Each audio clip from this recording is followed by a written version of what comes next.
to those who have given their lives as the ultimate sacrifice, we dedicate this day to their honor so that those who've gone before will not become distant memories, but will always live in our hearts.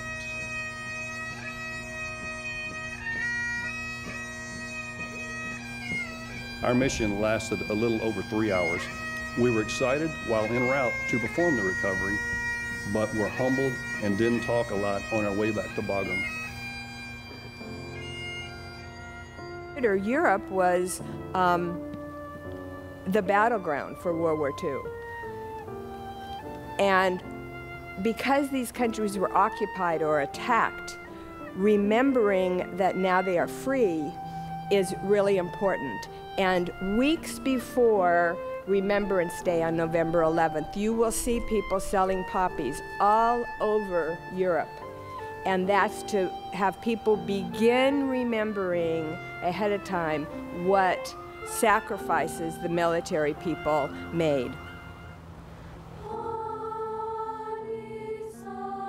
Since our founding as a nation conceived in liberty, countless American men and women have stepped forward to defend our country and many others from aggressors and to liberate those held in captive.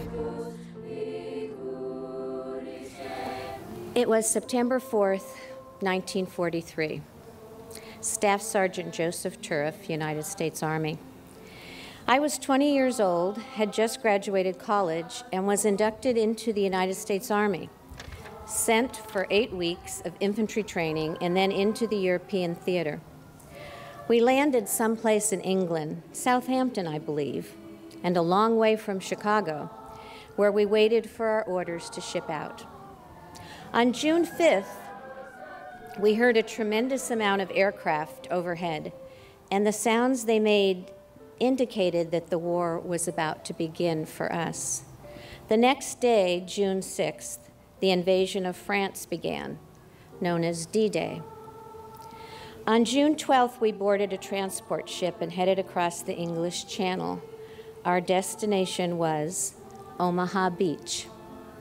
We landed on the beach from a landing craft and crawled across the bodies of those who were there before us, as we were fired upon by land and air all day and all night.